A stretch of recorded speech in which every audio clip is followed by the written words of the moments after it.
Good morning, good afternoon, good evening, wherever you are in the world.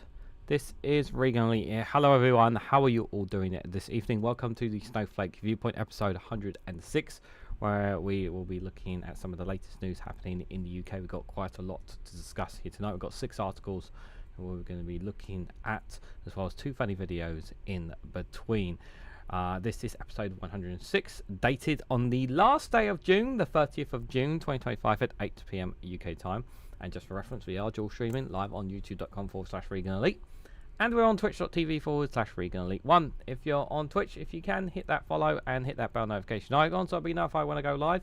If you're watching on YouTube, if you can, hit that like button, share this across social media, and you can turn on the bell notification icon on that platform so you'll be notified of when I go live. And if your bell notification is not working, that's because you need to turn it off and turn it back on. It's not an issue on my end, it's an issue that YouTube just cannot seem to deal with. So I just want to quickly say hello to those who have just popped up in the YouTube chat. Good to see you, Stephen Banker. Hope you're doing well. Joe, one of our moderators. Good to see you, buddy. Hope you're doing well. Hola, amigos. Martin, good to see you there, buddy. Hope you're doing well. Counter Keith, good to see you there. Melting here, about to process 10 ounces of mushy blueberries into wine. Never used them before. Keep hydrated. Absolutely. Yep, absolutely. Stay hydrated, guys. Just because it's the evening here doesn't mean it's still not going to be warm out there, guys. It is still going to be quite warm out there, guys, so please do take care of yourselves. So let's go crack straight into the first story, guys. This one literally happened in the last 2 hours or so.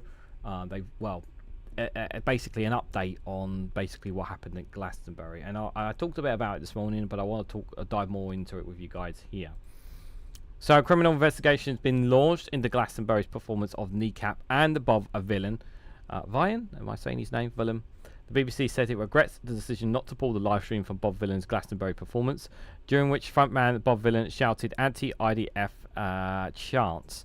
Now, for those who weren't here this morning, and I'm going to say this here to you guys as well, I don't have an issue whatsoever with what Bob was saying when it came to condemning Israel and condemning the IDF, condemning what they are doing.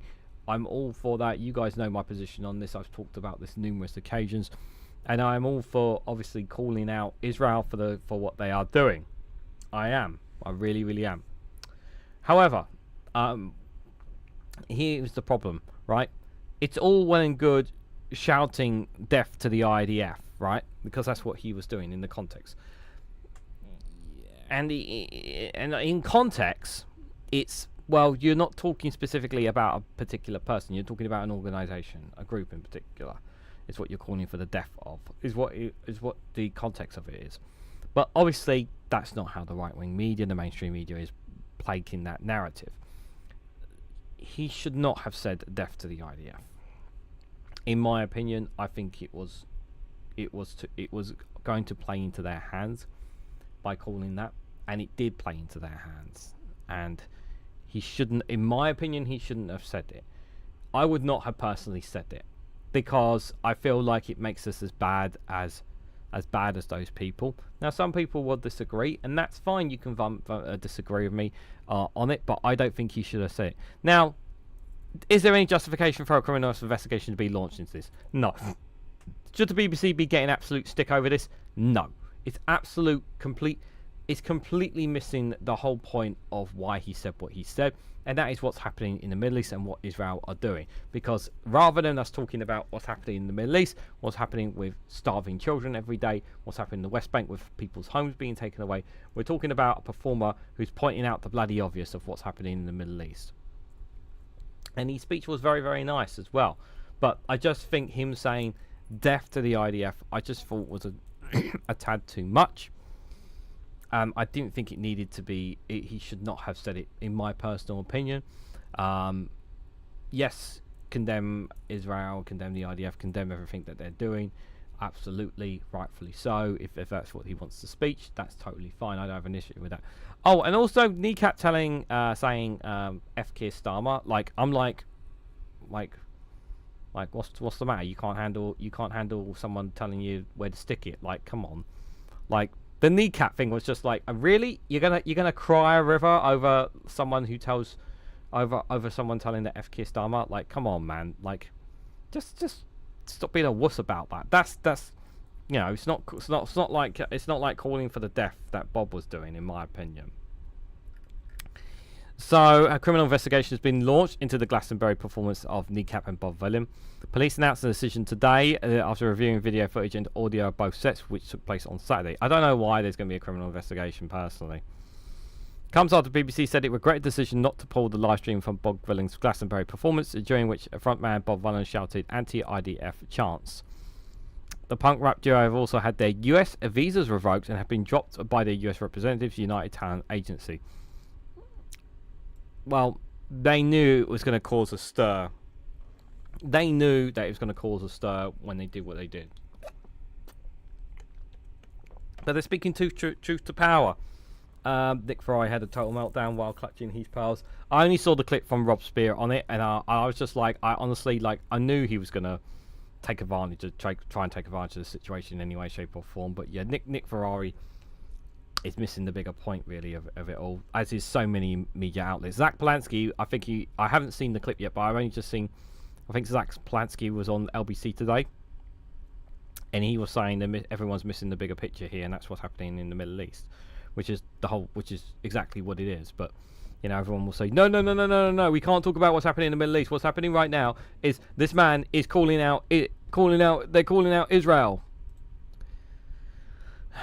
Later on Monday, drummer Bobby Vylan released a video statement on Instagram saying politicians who have spent time criticising the band should be utterly ashamed for giving room to this over other issues. I agree that the media are taking advantage of the situation. I still don't agree with the chant of death to the IDF, but yeah, this has been blown way out of proportion, as they always do with the media. He also addressed what he on stage, saying to civilians of Israel to understand this anger is not directed at you. Don't let your government persuade you that a call against an army is called against its people. No, like I've always said, my criticism of Israel has always been this government and the IDF, and never been the people of Israel. Whenever I've talk about and criticised Israel, it's directly at the government and how they're conducting themselves.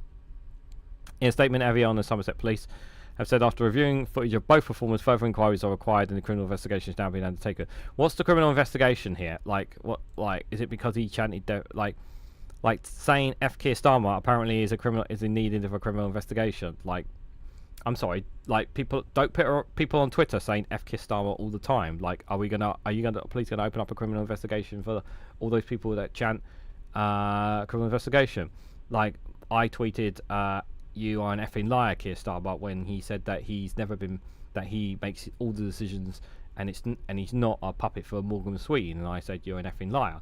Am I going to face a criminal investigation for calling Keir Starmer an effing liar? Like, a senior detective been appointed to lead this investigation. A spokesperson said this has been recorded as a public order incident at this time, while our inquiries are in an early stage. This is all Israel, by the way. This is Israel lobbying the UK government and all its people within the UK and its influence within the UK to do all this as well. Remember, Israel has influence in many parts of the UK establishment. The force said the investigation will be evidence-led and will closely consider all appropriate legislation, including relating to hate crimes. We have received large amounts of contacts in relation to those events from people across the world and recognise the strength of public feeling. It added, "There's absolutely no place in society for hate." I didn't see hate. I just called for the death of the organisation, of the Israeli Defence Force. But the problem is that that's not how they use it in context. I should also point out, and very well, I don't have it here with me, but Middle East and I released footage on Twitter of Israelis in calling for the death of Arabs, chanting "death to Arabs, death to Arabs, death to Arabs." It's funny how the mainstream media didn't pick up on that. It's almost as if they're ignoring it. Because they were tagged in a lot of that as well. During Bob Vylan's set the duo performance in front of a screen that shows several messages, including one that says Israel's actions in Gaza amounts to genocide. Bob Vylan also led chants of death to the IDF. This for me was this for me is the questionable thing, but it's not, in my opinion, criminal investigation or lying too much. This for me was this I question. Everything else that was done and that was said, totally have no issue with, as always. But I just felt this was too much here. The set was live streamed by the BBC as part of his Glastonbury coverage, but it's not been made available on demand. Yeah, don't blame them, because they've been getting too much stick. Politicians, including Prime Minister, criticised the performance. Glastonbury organiser Emmy Avis said the chants crossed a line and that there was no place at the festival for anti-Semitism, hate speech or incitement to violence. There was no anti-Semitism, it wasn't anti-Semitism, it wasn't hate speech, and it wasn't incitement to violence. You need to read the context of what was actually said. Interesting difference, REGANELITE Giles says. Here I call my PM a liar, but not an effing liar. That would be offensive. This is how he had made the difference. It's a, like, is my tweet calling Keir Starmer an effing liar liable to a criminal offence? Don't think so. But Britain, what could be a civilian, but you can only complain. Britain, where you can be a citizen, but only if your complaint with the overlords. There was no place in society for hate. Talk about double standards. Yep. Imagine if a Scottish rapper would have said effing Westminster. Imagine how that would be received. Oh yeah, I wonder where John Sweeney would sit on that one, you know. Good evening, Meffrel. Hope you are doing well. BBC spokesperson said the broadcaster respected freedom of expression but stands firmly against incitement to violence. Added the anti-Semitic sentiments expressed by Bob Vylan were utterly unacceptable and no place on the airwaves. Team were dealing with the live situation. With hindsight, we should have pulled the stream during the performance. We regret this did not happen. I can guarantee you the person who had the strings on all that. Absolutely guarantee you the guy behind the production and the screen and had the options and that. Guarantee you the guy would have lost his job. Guarantee it. Because that's because he didn't, because probably the guy behind it was a bit more sympathetic to Palestine. I'm going to just go out on a limb there. I can absolutely guarantee you if that person was an Israeli sympathiser, they would have cut it out already. Media Watchdog Ofcom said it was in talks with the BBC and that the broadcaster clearly had some questions to answer over the stream. What is there to answer? They're covering Glastonbury. They did try to censor some of... Yeah, they were already trying to censor some stuff and it just... Yeah. Irish language rap trio Kneecap on stage afterwards. Before their appearance at the festival, they had been called for Glastonbury to remove them from the bill. As rapper Liam Ogo Halana, who performs Mo Chala, is facing a terror charge, accused of displaying a flag in support of a proscribed group Hezbollah at a gig in London last November. Glastonbury organisers kept them on the lineup, but the BBC chose not to stream their live set, and their edited version was later made available on demand. On stage, the band led chants of F. Keir Starmer. Again, like, this is not incitement for violence. This is not incitement to hate. This is just okay, the language is strong. I agree, it is quite strong. But are they calling for the death of Keir Starmer? No. Are they calling for harm to Keir Starmer, to him, his friends, family, his government? No. They're expressing their feelings about how they feel about the Prime Minister of the United Kingdom. You know, free speech. Arm's bandmate Nosy Callaghan said that they would start a riot outside the courts of Har's next appearance, before clarifying, no riots, just love and support for Palestine. 100 people turned out in protest for the first court appearance earlier this month. Yeah, that's what they need to make sure that context matters, and how you put it out there really matters. After the police investigation was announced, Culture Secretary Lisa Nandy criticised the appalling and unacceptable scenes at Glastonbury and said the government would not tolerate anti-Semitism. It wasn't anti-Semitism. She said that she had called the BBC director Tim Davie after the broadcast of Bob Vylan to find out why it had aired and why the feed had not been cut. I expect answers to these questions without delay, she said. Ms. Nandy said she had spoken to members of the Jewish community, including attendees at Glastonbury, who said they were concerned about imagery and slogans that ended up creating their own safe space. Christopher Lutu, the US Deputy Secretary of State, said the band had been banned from the US ahead of their tour later this year due to their hateful tirade at the festival. That's pretty sucks for them. They were set to perform in Chicago, Brooklyn, and Philadelphia in the autumn. They are due to perform at the Radar Festival in Manchester on Saturday, and Broadmasters, a surfing and music festival in Newquay, Cornwall, in August. So this is Israel trying to cancel culture them now. They're going to try and cancel culture them hard. Sharing a statement on Instagram after Glastonbury set, Bobby Vylan said, "Teaching our children to speak up for the change they want and need is the only way we make this world a better place. As we grow older and our fires start to possibly dim under the suffocation of adult life and all responsibilities, it's incredibly important that we encourage and inspire future generations to pick up the torch that was passed to us." Yeah, I mean, the US at the end of the day, they're going to do whatever they want. Anyone who criticizes Israel, they're not gonna want them anywhere near them, guys, unfortunately. They must annoy the sing in Irish. Yeah, they're very much loved in Ireland, of course. I'm going to answer to Westminster's and not fit for purpose. Yeah, you can see the BBC being dragged in front of the select committee, and they're going to be asked a barrage of questions. It's just like, dude, they just forgot to cut the feed. Like, come on, like, you know.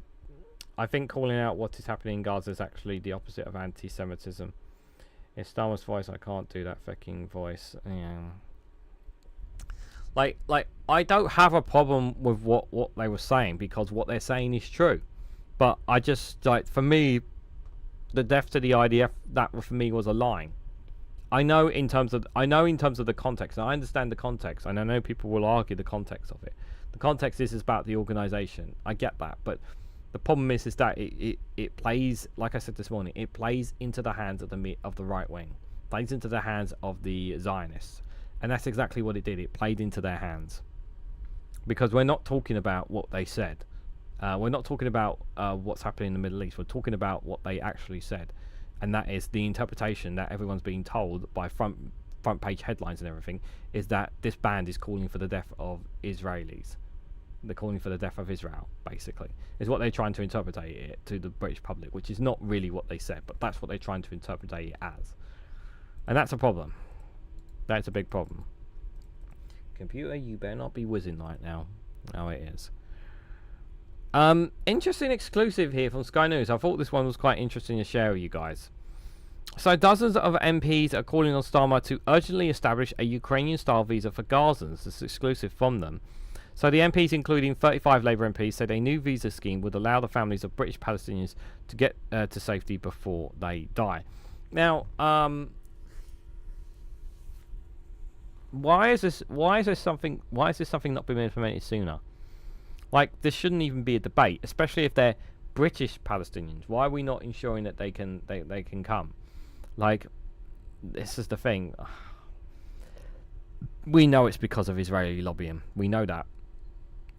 But didn't Israelis want Palestinians out of Gaza anyway? So surely they wouldn't have an issue with this. How do I feel about this? I mean, I'm all for it. If British Palestinians want to come to the UK, they should be allowed to.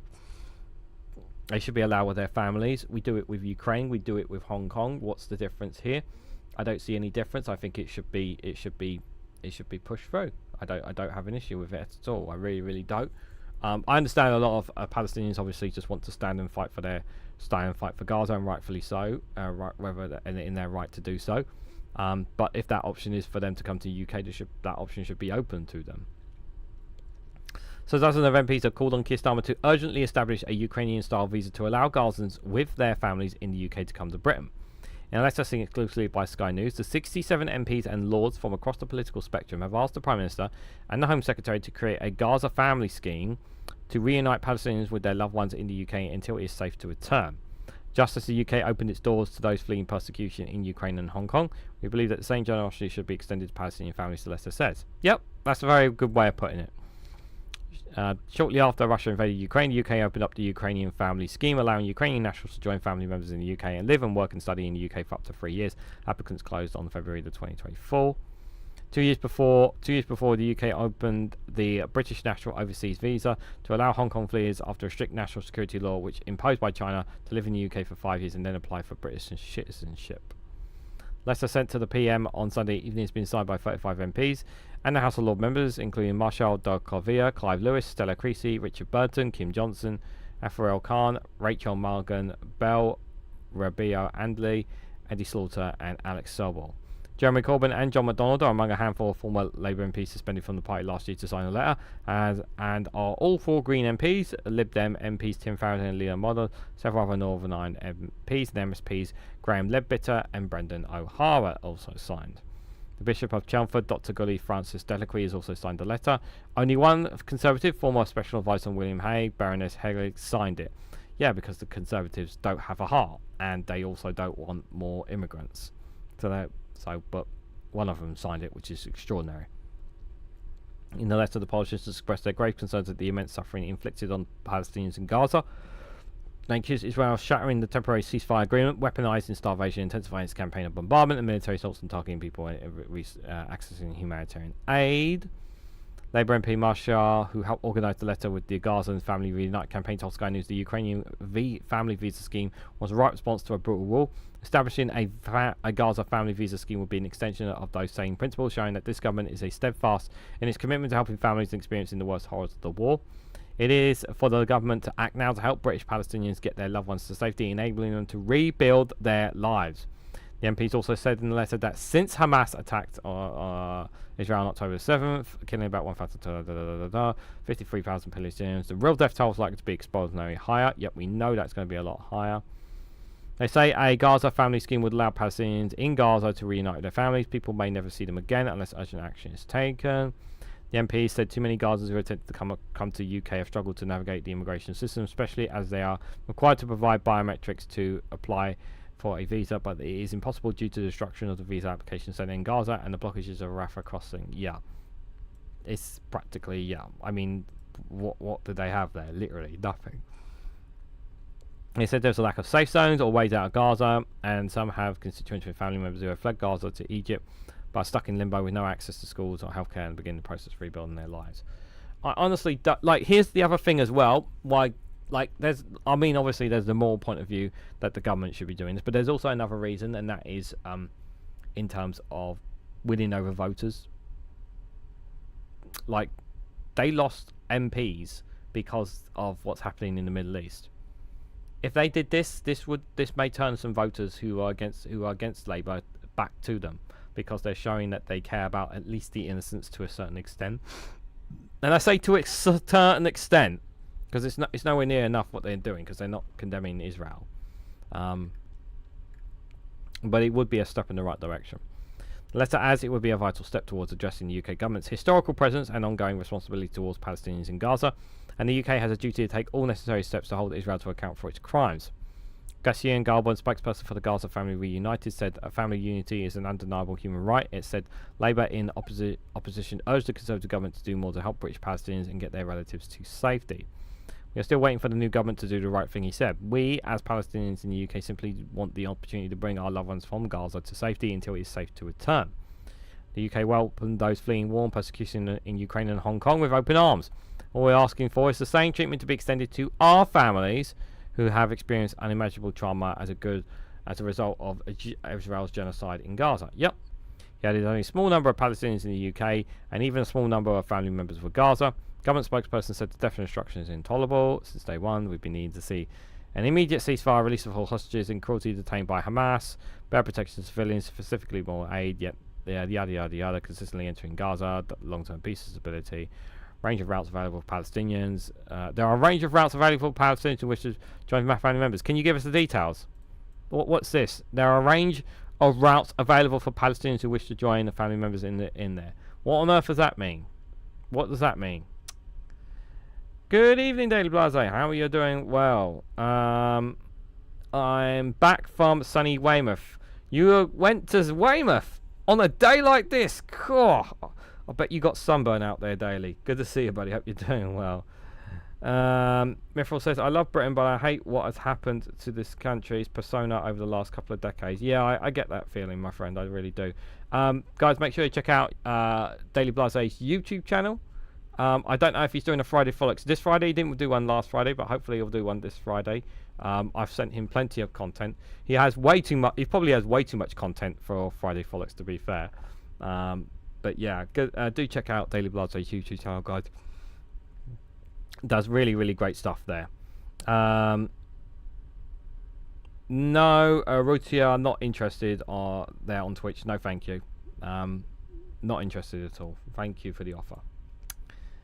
So, yeah. Yeah, there should be a Gaza style, like Ukrainian style visa for Gazans. I just don't see what's taken so long for them to do anything about it. It's kind of ridiculous, really, guys.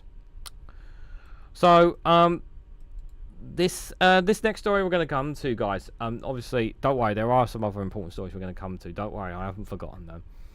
But I wanted to follow up on this story that we found on I think it was Thursday or Wednesday Good Morning Show, where we saw this story, and that was about the terrible tragedy, guys. Do you remember there was a story we covered about the tree that fell over and killed a child. And at the time, I think it was on Saturday or Saturday actually, and I remember talking to my mum about it, and she was saying like the council should get sued. And I said at the time, well, we don't know the full context of the story, so we can't be jumping to conclusions. Well, apparently there's been an update. So the tree that killed the child was propped up for decades. Let me read just a little bit before I add more. So the tree that collapsed and killed a 7-year-old girl has been propped up by supports for decades, the senior councillor has said. So hundreds of branches of flowers and other tributes have been left in Chalkwell Park in Southend-on-Sea following Saturday's incident, which also seriously injured a girl aged 6. Yeah, it was Saturday. So it was Monday. This morning I was probably talking about it because yeah, I've been talking about it with people for a while. City councillors and Conservative group leader James Colley said he had memories of playing near the tree as a child in the 1990s, with the wooden support being eventually upgraded to metal ones. Investigation is underway as to what happened with inspections of a tree place taking place on Monday. So they've been so the thing is, I'd like to see a picture of the tree when it was standing to kind of give me an aspect of like, okay, what gave the impression that the tree was going to fall over? Because here's the thing, they said they had supports for it, guys. Oh, Ginger Lefty, good to see you there, buddy. Hope you're doing well. Because I'm generally curious on that, and like, here's the thing, like, I would be a little bit attached to a tree in an area that you've known since your childhood. So I can understand that. But is it because they've been propping it up is the reason why it happened? And if this is the reason why it happened, then maybe they should have thought more about this. Then the council I think the council can get sued for this if they've just been propping it up. Was it the prop that's holding it up was not as strong then? Perhaps. I think that's generally the question we need to ask ourselves here. Investigation is still underway, by the way, so we still don't know the full details. But up to 50 people tried to lift the tree when it trapped 5 children underneath it shortly before 3 p.m. Witnesses told the BBC. Assistant Chief Constable Lucy Morris said the 6-year-old girl was receiving around-the-clock care in hospital surrounded by her family. The 3 remaining youngsters have been treated for minor injuries. Speaking to the BBC, Colley said his condolences and well wishes for the little girl in hospital. He has been visiting the park for 40 years and had memories of playing there. When I was a child, I remember it was having wooden supports back in the 1990s, he said. He added that since it had metal bars holding it up for many years, players from Wexfield Cricket Club were some of the first to attempt to lift the tree after it fell. It must really have taken half of the cricket team with others to move it. It's absolutely huge branches for a tree that's hundreds of years old. Jess Huggins, 31, lives in the area and said she wanted to pay her respects. I've got children myself and I think it could have been anyone's little one that day, she said. You can see the tree from here and it must have been absolutely terrifying what people must have been going through at the time. We could have been here that day playing in the park. I send my love to the families who were involved. Absolutely. Another local resident, Carol, brought her 2-year-old granddaughters to lay flowers. She said she had been born and raised in the area and seen generations of her family play under that tree. It's just heartbreaking. I just can't see what happened to anybody. Anybody could have been in that position, she said. Just feel sorry for the families, yeah. Another local man, Stephen Goodson, left flowers to the scene on Sunday. As a father and a grandfather, you ache for the parents of your children involved, says a 6-7-year-old. Not being able to sleep since hearing the news. This was a timely gesture to show love for the people we feel for, our children, the family, and everyone that's suffering because we're suffering too. Beeve Knox, who has also left a flower tribute, said there's lots of people who witness it, young children who witness it, and it must be awful. Yeah, for the children to have seen it as well, that's really, really hard for them there. That's absolutely brutal. Alistair Kidd, good to see you, buddy. Hope you are doing well. Beautiful ancient tree that Mary Queens of Scots sat under the ruined last year with the high winds. Yeah, we still don't know. Like, the thing is, I like, obviously they've said they've been keeping up on supports, so I'm assuming the supports that wasn't strong enough. Just want to see if there's anything more context to add here. Spokesperson for the Health and Safety Executive, our inspectors will be visiting the sites where we continue to support Essex Police. Yeah, so we don't really have any more information, unfortunately, guys, apart from the tree was being the tree that killed the child, sadly, was being propped up for decades, apparently. And it really is such a sad story, guys. It really, really is. I do think the council in the end are probably going to have to take the hit on this one, because if it wasn't safe, because you have to remember, guys, this is really, really important when we're talking about that story. You have to remember, guys, we've not had any howling wind, we've not had any hurricanes, we've not had anything anything high winds that would make it blow over. Yeah, we've had lots of warm weather. Yeah, we had a bit of wind, but nothing big. So clearly, it's not the weather that caused the tree to do it. So I really think that's really, really important. Router 781, can you just stop on Twitch? Okay, I've already said no. If I could block you, I would do. Just move on, okay? Was that in Edinburgh, Stephen Banker? No, in Nesco, Glasgow, part of the Lord Furry estate. Oh, thanks for sharing that. Okay, guys, let's take a little funny break to see ourselves through. A funny break or a funny video we need. I shared this with Daily Blase. You've seen this because I shared this with you on Twitter. So you know what you're going to listen to. But I also sent this to Max as well, so he might play this one tomorrow as well, guys, because this is pretty hilarious, guys. Remember, this is. Well, I'm so sick of people who come to London and think they know everything about us. It's really. This is really lovely. You're going to enjoy this, guys. I promise. Hold on, let me just see if I can. Put it right on the screen. There we go. London is a very dangerous city these days. You're never more than 4 meters away from a right-wing grifter who's making a video about how bad London is. To be able to recognise them by their lack of facts, their annoying presentation style, and their insistence on filming things in landscape. Sure, they've hired an intern and they've downloaded CapCut, but does that mean they deserve to make videos? No, it doesn't. Social media is a very powerful tool, and therefore it shouldn't be used by powerful tools. Get it? Tool? That's good stuff, that. This has potential to make London a no-go zone, because nobody wants to go in a place where people are doing this. Crime, immigrants, graffiti, dog poo, line bikes, women, wine, pedestrians. That's the train. You hear how loud that is? Ouchies. They haven't finished that yet, have they? That's dirty. London. Now it's windy. That's another problem, isn't it? Ah, the wind. Ow. In the course of making this video, I've been stabbed 6 times and my phone has been stolen. Look at that graffiti. I mean, it speaks for itself. It's not like I chose to film it in this place. Could have filmed it in a nice park or by a canal or in a beer garden, but nah, chose to film it here, didn't I? If these right-wing grifters want to come to this city, they're going to have to adapt to the culture. The culture of not being an insufferable prick. These people claim to care about this city, but all they really care about is their own likes and views, unlike me, a brave comedian who is very brave. Please, for the love of God, share this video or I'll...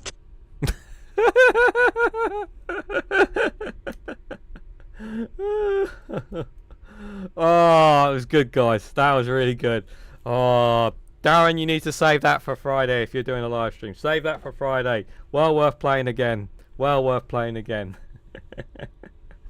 London is a nice place. People have a terrible misconception of London. Just because somebody with a phone camera in a dark and damp area saying it's a terrible area. Obviously, you've never been to, like, there's lots of great places to go to in London, but they always pick the bad places. It's ridiculous. Yeah, I'm glad Will did this to stick the knife to those people, because yeah, I'm so sick of people giving a bad reputation for London. London is not perfect, but it's certainly not as bad as people make it out to be. It really does pee me off sometimes. It really, really does, guys. Right, shall we move on? Israel again. Why can't we get away from them, guys? The UK sale of F-35 fighter jet parts to Israel is lawful. High Court rules. Rights group loses challenge despite government accepting that they could be used in breach of humanitarian law in Gaza. Why are the courts on the wrong side of history here? Yeah. So we lost this case. So Britain's decision to allow the exports of F-35 fighter jet components to Israel, despite accepting that they could be used in breach of international humanitarian law in Gaza, was lawful. London's High Court has ruled. The ruling, after more than 20 months of litigation, will be a relief to ministers who feared that if the court declared the UK sales of F-35 parts illegal, British involvement in the highly lucrative Lockheed Martin F-35 consortium would be put at risk. Oh, the humanity! Oh, what a shame! Trips, good to see you there. I hope you're doing well. In a 72-page comprehensive ruling, Lord Justice Miles and Miss Justice Stearns said they have rejected all the grounds of a challenge to a Labour government's decision in September to suspend 30 arms export licenses to Israel, but to continue to sell F-35 parts to Israel via a global supply pool. The government argued that disruptions to the F-35 supply chain would weaken the West and NATO at an acute sensitive moment.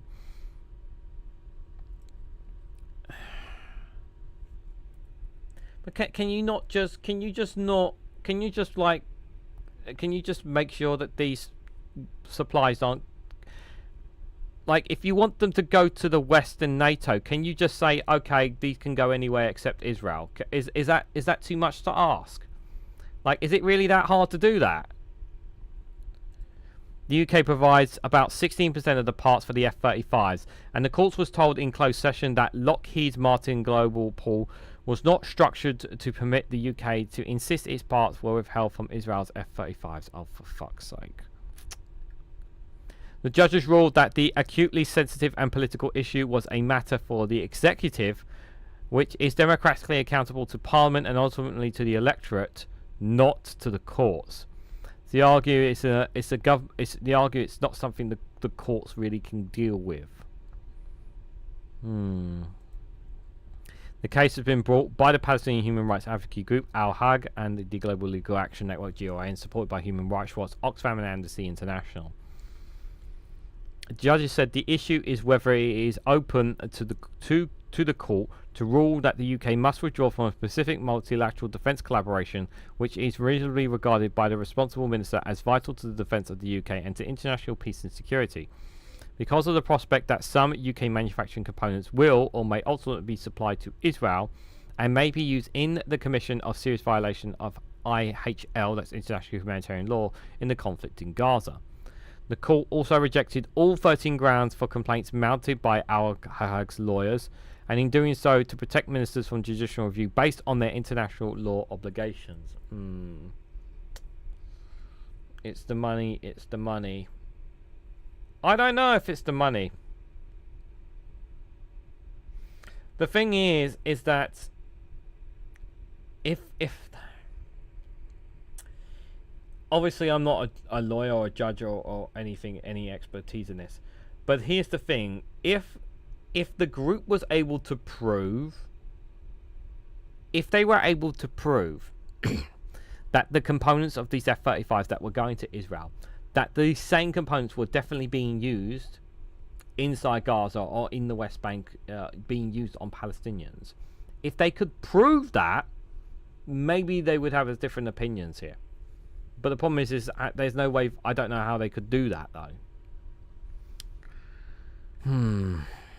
Campaigners against arms trade called the judgment cowardly after the court determined they had no clear jurisdiction to rule on UK compliance with international law obligations if the law was not incorporated into the UK law. Despite the ruling, the case has revealed serious weakness in the UK's arms export regime, and the case ministers have mounted in Parliament to justify F-35 sales. In Parliament, ministers have held it is only for an complicit international court and not politicians to assess the existence of a genocide. By pleadings with the courts, lawyers revealed that in July 2024 the government had assessed that there was no serious risk of genocide occurring in Gaza and claimed not to have evidence that women and children were deliberately being targeted in Gaza. Okay, there's another point I need to make here based off this as well. And I know this is going to suck what I'm about to say here, guys. Yes, we see it as genocide. We see what's happening. The problem is that it's not the international criminal courts have not come to a conclusion on their court ruling declaring what Israel are doing are acts of genocide until it is by the international criminal courts that they're saying yes, what Israel are doing is acts of genocide. Again, this may be if that was the case, if that was actually the legal case from the international criminal court had actually said that they are guilty of it, because obviously South Africa took a case to Israel, South Africa's still cases ongoing, and that's going to take years too. Again, it's like using the term genocide when it's not actually, like, yes, it is genocide that we see it, but in terms of from a legal court point of view, on an international court point of view, I know it's a clusterfuck, guys. Like I said, I'm trying to put myself in their shoes to understand why they've made this court ruling. That's not what the court was ruling on originally. It was a ruling on whether it was committedly legal for the team to back out of a contract. So on this logic, the UK can also sell weapons to Russia then? No, I don't think it's in the... So, as Mithril said, it's to do with a contract, and Russia aren't in that contract, so it would be different there. I've always wondered why accountable to Parliament means when a government has a majority of whips and other arms twisting. Yeah, see, for me, like, obviously, I don't know the details of the contract that the UK has, but Israel being a part of that contract is the problem. If Israel weren't part of that contract, it'd be a different situation. So basically, yeah, I mean, it'd be nice if we could break the contract somehow, but... The case has also revealed that in assessing whether the Israeli Defense Force had acted disproportionately when the key test of the breach of the IHL, the government's evidential requirements were set impossibly high. Yeah. By September 2024, when Israel, according to Hamas-controlled health ministry, had killed 40,000 Palestinians, launched 10,000 dead, the government had examined just 413 of these individual incidences and found those was only one possible violation of international law. That was a breach of the World Digital Kitchen attack on it. Yeah, this definitely was. This definitely was. We know that for sure. It was on worldwide news. It was absolute. Like, Israel got absolutely battered. They should be getting battered more, but they got battered for that. It means government has not found any possible breach of international humanitarian law in respect of any incident that killed exclusively Palestinians. And they argued in the court that ministers should not have focused solely on the potential Israeli justifications for specific bombings, but also looked at the overall pattern to rather against the sense of proportionality. Deborah Millian, a senior lawyer at Gazans, said the judges declined to review the defendant's genocide assessment on grounds that it is not an area suited to the court. It should not be interpreted as an endorsement of the government, but rather a restrained approach to the separation of powers. Yeah, I see why the court doesn't really want to rule in favour of it.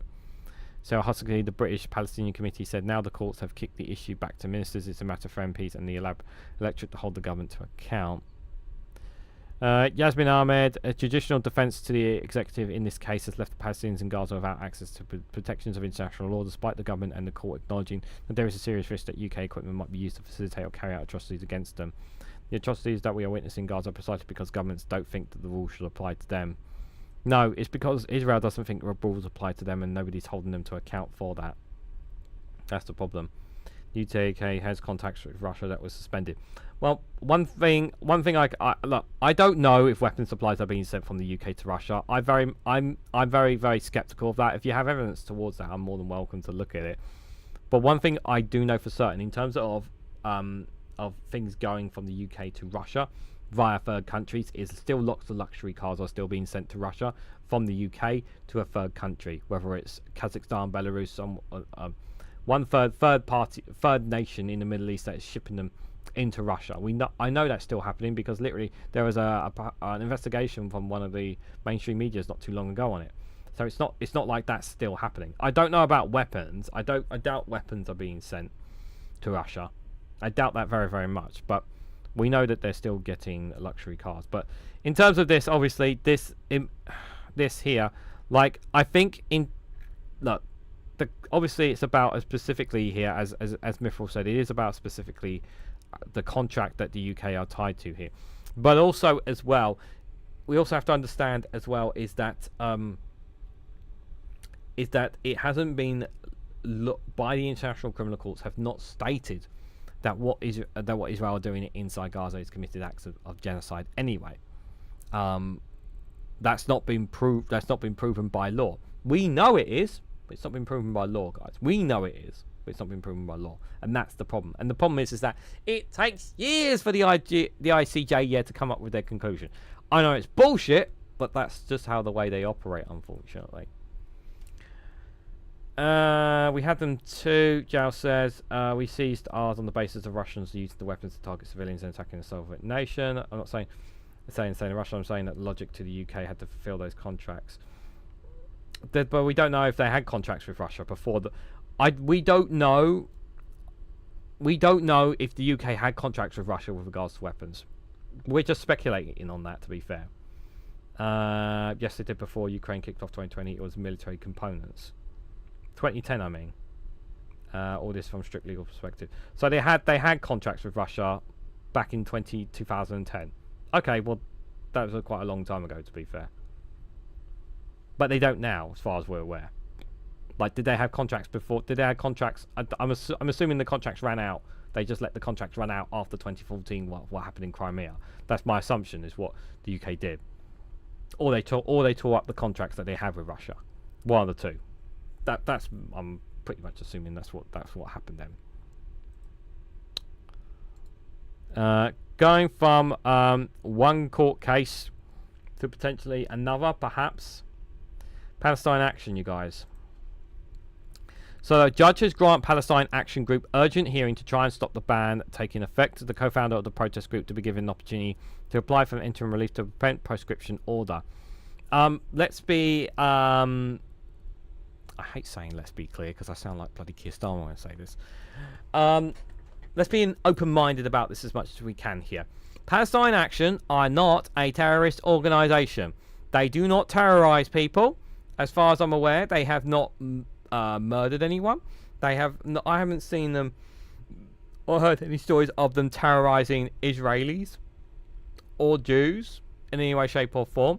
I just see them as a group no different than any other organisation out there that's simply making their voices heard. I really, really, really, really hope the Home Secretary stops from doing this.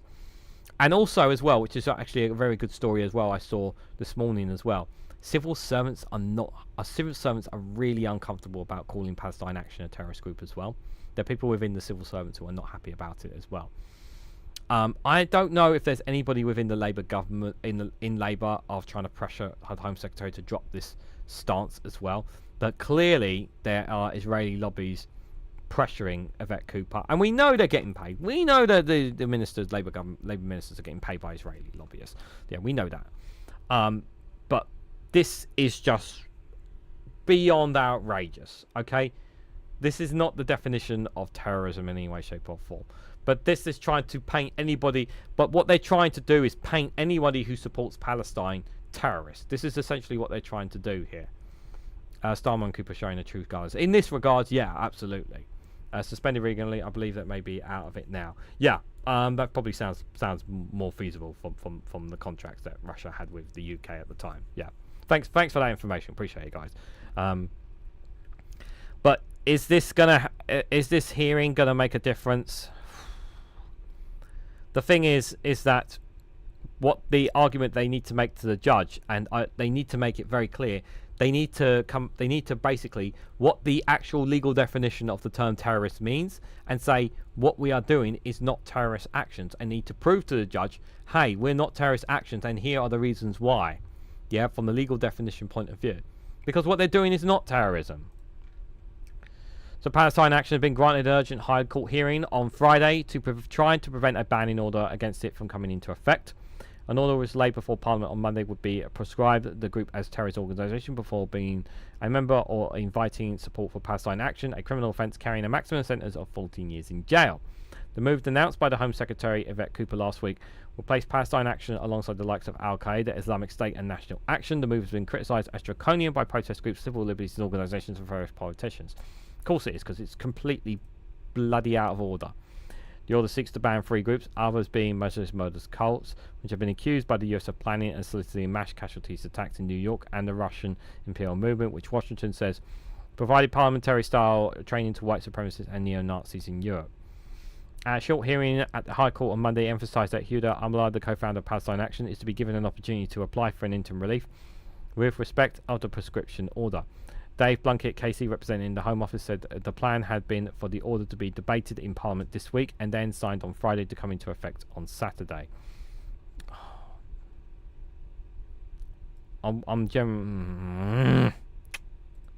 This is so outrageous. But the judge, Mr. Justine Chamberlain, said that if an application by Palestine Action for interim relief on Friday was successful, it would have the effect of suspending its order's operations. God, I hope they suspend it. And Morai's lawyers content have been a failure in the duty to inform the claimants of the basis of which is proportionate to restrict their rights through proscription, and to afford her rights to make representation before any decision to restrict her rights.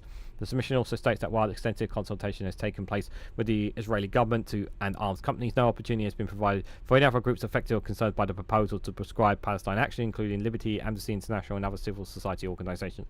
Yeah, because this is, like I said, this is lobbying from the Israeli group. This is blatant lobbying from the Israeli group. Liberty, Amnesty International, and European Legal Support Centre have submitted witness statements from Amani's case alleging the unlawful misuse of anti-terror measures to criminalise dissent, Palestine Action said. Let me ask you guys a question. Is it possible, if they lose this, is it possible they could take this to the European Convention of Human Rights?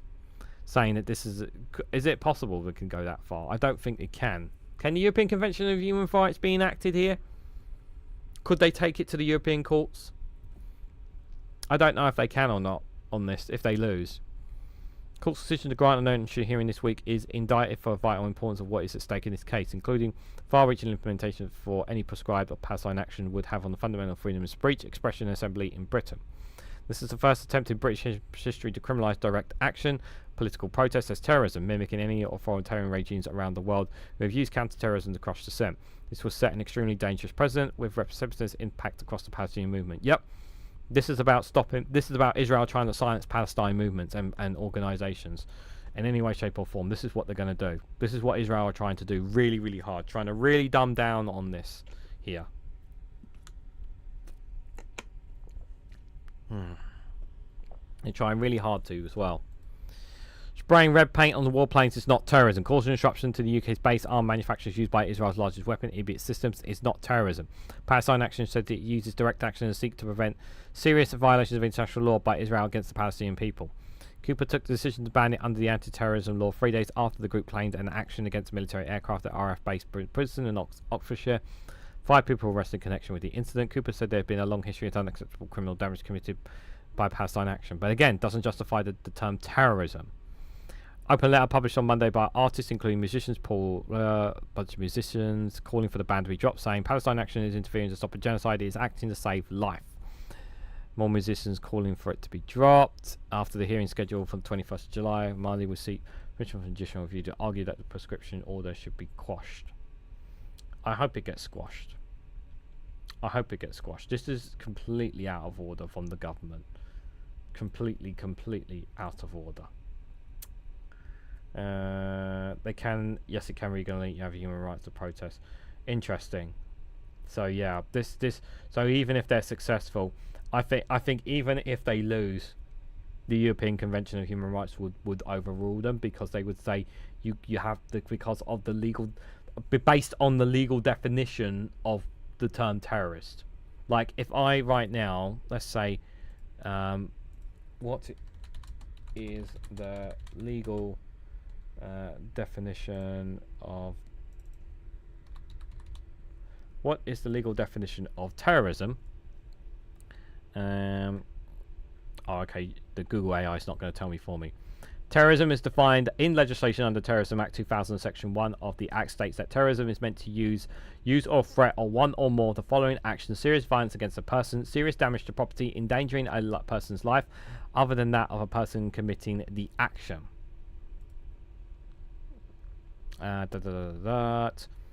This is under the government here. Sorry, you won't be able to see it from here.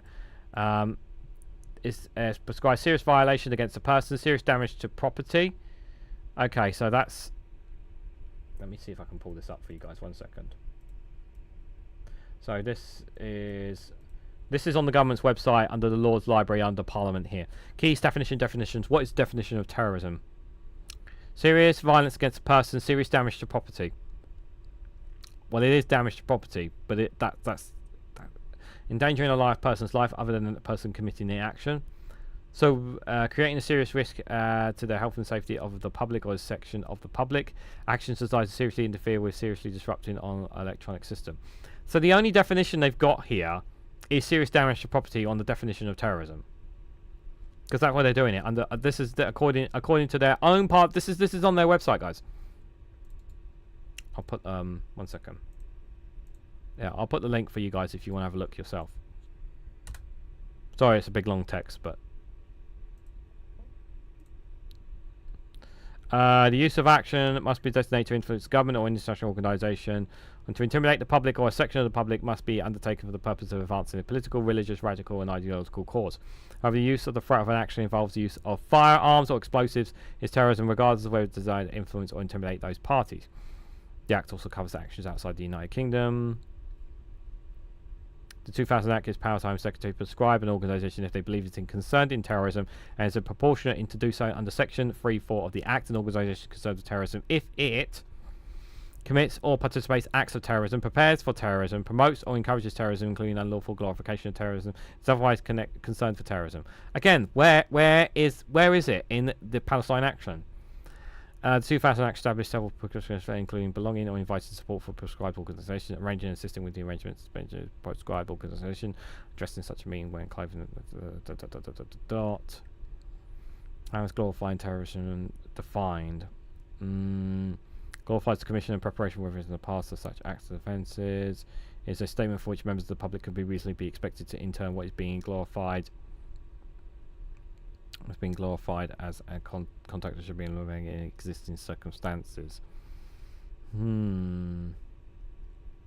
Trespass onto military grounds. Yeah, I don't see that on there, Trip. I don't see it on there. But yeah, this is the. Yeah, this is terrorism in the UK legislation and government strategy. This is what Google led me to. So what is the definition of terrorism? This is what the definition of terrorism is. So I'll leave that up to you guys. I'll leave that up to you. What do you think? Actually, I should have... hold on, give me that... Can I... Oh, I should have... hold on 1 second. I should actually keep that tab open so that I can add it to the stream later. Some people might want to look at that later. On there.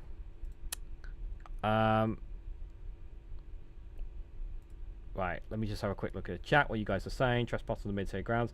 How does property creep into terrorism? How does property creep into it? Well, basically, if they're essentially sabotaging, like destroying property, basically blowing stuff up. Like what they did was spray paint an aircraft. Okay, that's not really it. But if, say for instance, they went into the factory and whatnot, let's just say the group went to a British weapons factory that was producing weapons directly to Israel, directly to them, right?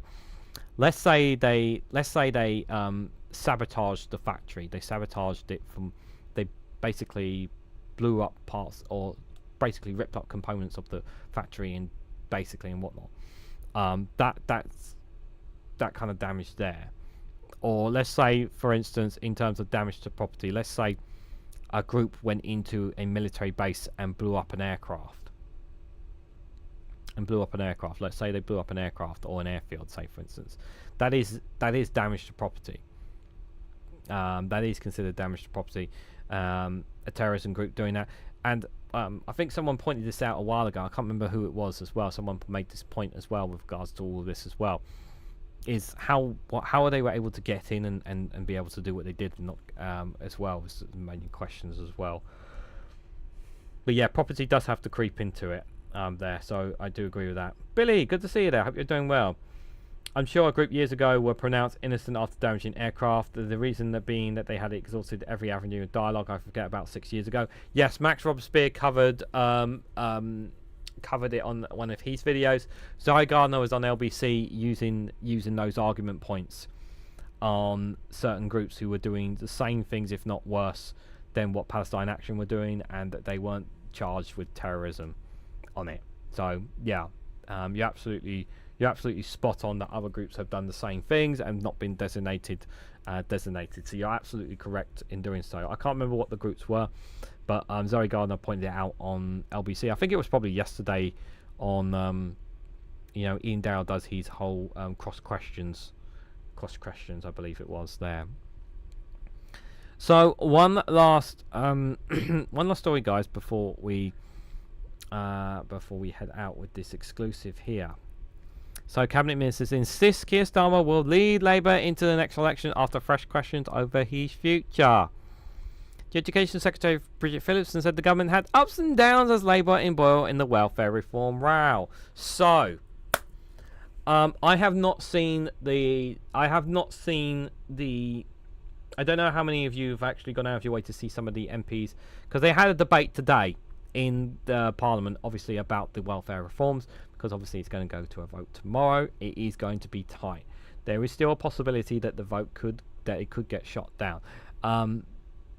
Those who are arguing for it are saying if the government does do this, they could lose billions of pounds, and I'm like, I don't care, because people are going to die as a direct result of your actions. Like, that's my kind of position on it, on that. I hope the welfare reform bill gets killed. I hope the Conservatives abstain or vote against it. I really hope they don't vote for it, because I'll be absolutely furious if they do. I know Reform will probably vote for it. I just hope there's enough to kill this bill. I don't think there is, guys. I really don't think there is going to be enough to kill this bill. Because even with the changes they made, they're still going to make it difficult for people to claim PIP. This is the problem. People's lives are literally on the line here, because while they're obviously guaranteeing those now who are on PIP that they won't have changes, it doesn't mean to say that in the future that they still can't have an issue.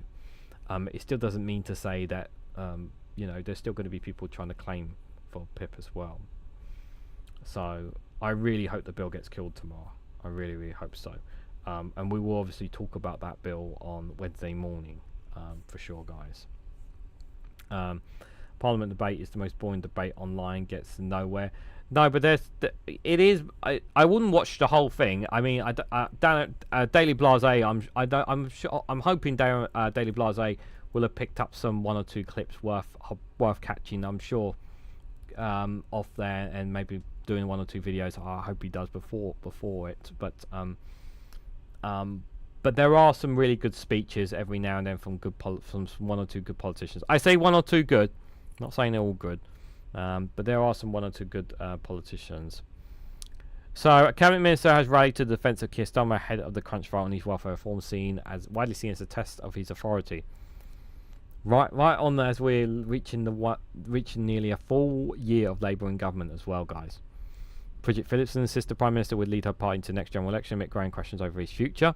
In an interview with The Independent, days before Labour marks its first year in power, the Education Secretary also said the government has its ups and downs and suggested better times were ahead.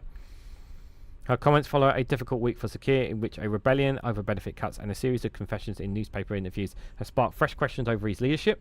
Ms Phillipson said Labour had achieved so much in its first year in power, but it does take time for some to be fully felt, she said, because governments have its ups and downs. Again, I also want to make this clear as well, is that this government is far more organised than the Conservatives. Yes, guys, it is. I know that's going to sound shocking, but remember how chaotic things were for 14 years under the Conservatives. Just remember that. And it's going to take a long time, like I've said. Like it's going to take some time for things to come. Some of the things, the policies, and that Labour are doing to come through as well. Some of the good policies. I just want to put that out there, because there are some good, some there. Obviously, this one is this, like the winter fuel payment, is one of the most disgusting things that they have done. Reform time up the Parliament, ha ha ha, comedy gold, Reagan, the army on China. They like cutting. They like cutting the welfare. They want to cut the welfare. Reform will want to vote for it.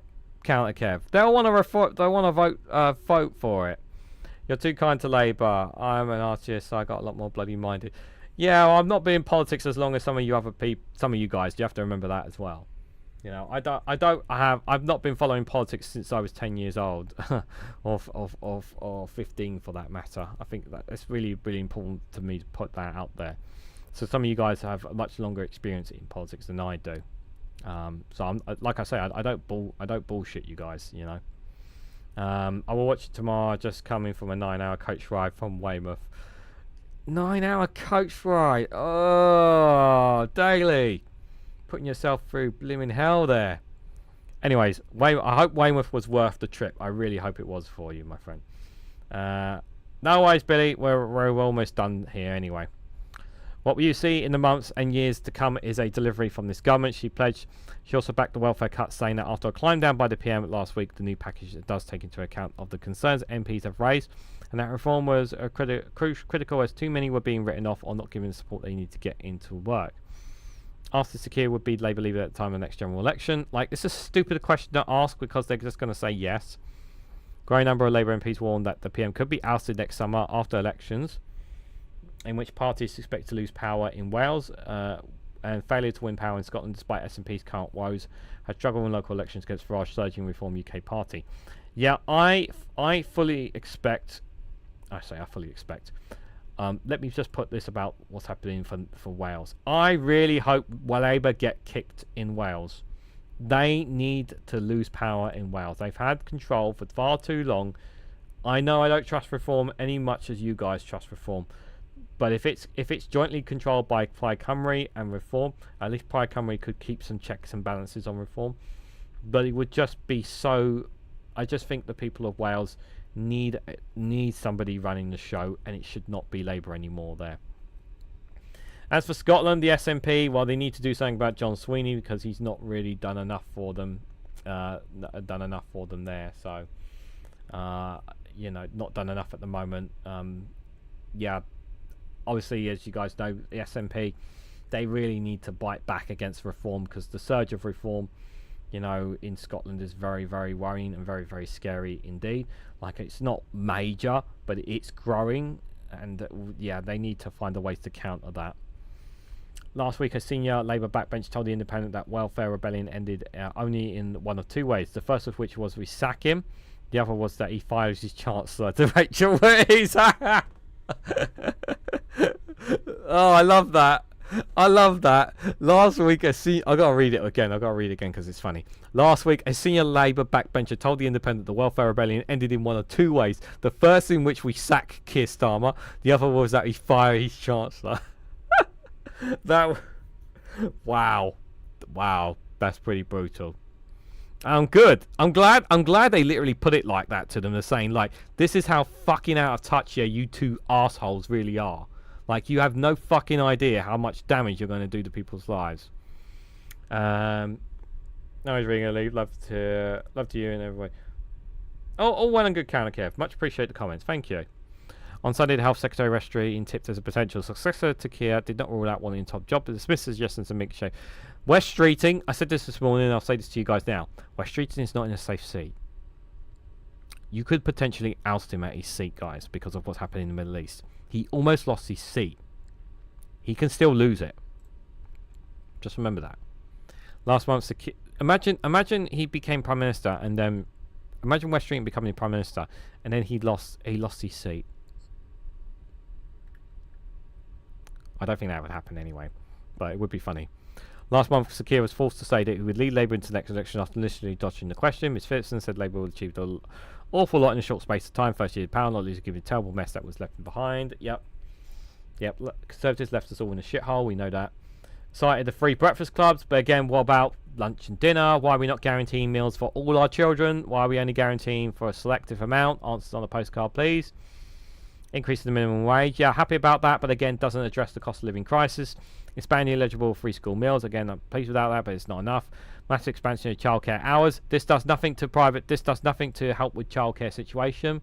You're literally just stealing off the Tories one there, which you said, well, all big changes are a tremendous difference. It does take time for some time to be fully flexed, and as you know, the government has its ups and downs, but all the changes we're delivering right now around children, around their life changes, and support their families will not be happening with the Conservatives or a Reform government.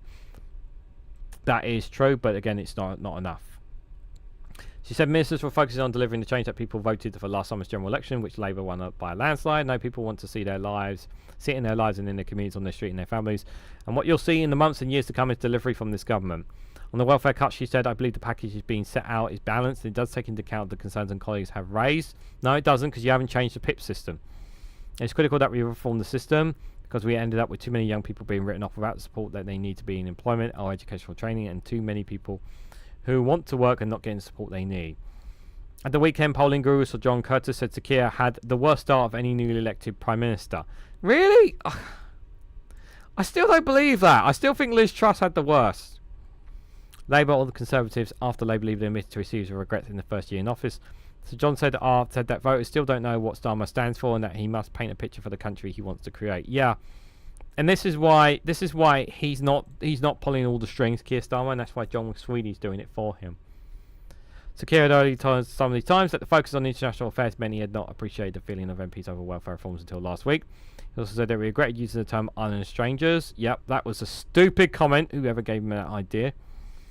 His comments hit the headlines after he was laking the claims sitting on Powell and that UK whites. Yeah, we know about that stuff there, guys. Yeah. Do I think Keir Starmer's going to get the boot? I don't think he's going to get the boot this year, guys. I don't think so. I think you know, next year will be the real test. The next elections, the Welsh elections, when Scotland have theirs. I think that will be the real test then. That will really pressure him. That's for sure. It's absolutely brilliant. Really, the trouble is it was only for 3 days the amount of travelling there was back. Might go for 5 days next time. Yeah, 3 days, and you're spending a lot of time sitting on the coach as well. Reform in Scotland, geez, is that of a Mardy D or Highland cattle. No offence to Scotland, love you guys. Yeah, yeah, they've got, yeah, like here in England, we've got to fight it here. Reform here. Yeah, they're becoming a problem. They're becoming a problem. That is for sure, guys. So, guys, just before we head out, I know some people have headed over on Politics Socials stateside, but I've just got one last video to see ourselves out here. Some of you guys may have seen this video already. Just a quick reminder, I don't have a live stream planned on Thursday or Friday afternoons at the moment. I was planning to try and do a round table for Thursday, but I think I'm going to leave it because it's going to be it's quite short notice to get people on board. I've set a date for the 31st of July. 31st of July is supposed to be the next round table, but I haven't got any guests for it, so I need to make notes of trying to ask people to get on board with that. It's on my jobs list to do, guys. But I want to say thank you guys all for coming along, but I hope you guys enjoyed this one last video to see ourselves out. Really going to be nice and handy if you actually switch over to the screen. Yes, it would be nice and handy. Yeah, so Larry and Paul here with another very important broken news of working people should lower their expectations. And you know what? They're right. You should lower your expectations.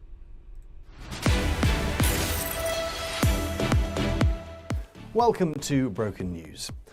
People in the UK who have a salaried job and expect a half-decent quality of life like in the olden days are being told to grow up and get at least 3 more jobs. The message comes from self-appointed lifestyle guru and hereditary peer, Baroness Arabella de Chauncey Trevelyan St John Smythe. Our reporter has more. Time was, up until roughly the 1980s, a family with a sole breadwinner could comfortably afford a decent house, a modest car, and support a growing family. But for reasons that Broken News is not going to bother investigating, that dream is now absolutely dead, and people are being told by the super rich to drastically lower their expectations, which seems totally reasonable. One of the country's richest people, and therefore someone we should really listen to, Baroness Arabella says she thinks that people should just get off their stained council house sofas and bloody work, and that she learned valuable lessons after starting a bespoke lobbying firm, an equine wellness retreat, a central London art gallery, and a modelling agency in Dubai, all with less than £5 million in seed funding from her parents. And while all those businesses failed without impacting on her family's wealth thanks to a government bailout, her words are being backed up by one of Britain's most respected businessmen.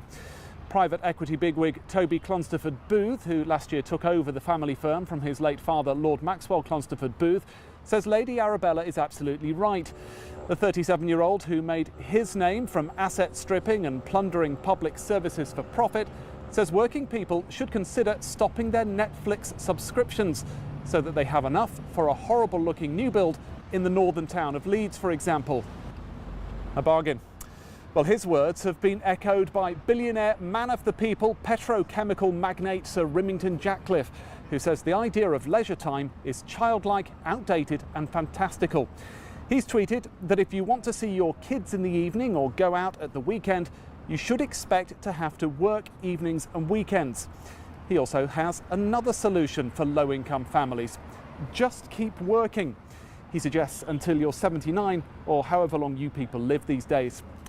Well, some charities which represent poorer people have called the comments insulting, ignorant and incredibly unsympathetic. Those people are being told to shut up and fuck off. Back to you. Thank you. What a lovely story. That's all from Broken News. You're up to date.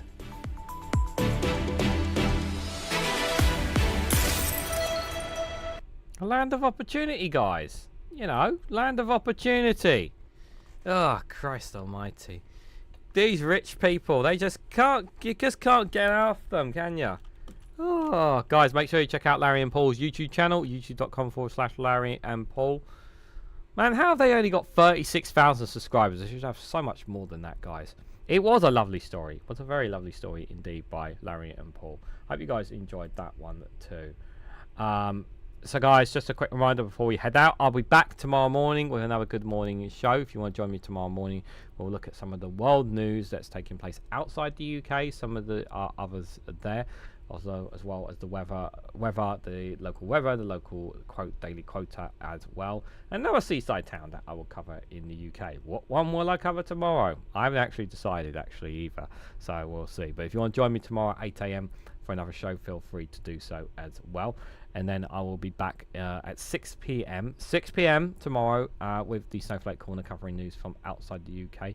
Obviously a lot going on in the US among other places right now to talk about, so if you guys can join me for that, it'd be greatly appreciated. On Wednesday there'll be another good morning show followed by Prime Minister's Questions at 12 PM and then the Snowflake Watch at 8 AM in the afternoon. At the moment there will be on Thursday, there's another good morning show, and I will probably plan a live stream Thursday evening, but I haven't decided what that will be. As for Friday, there will be a good morning show, but there will definitely not be a Friday evening show. I am actually going out for Friday evening. I'm going I'll tell you guys close to the time where I'm going actually.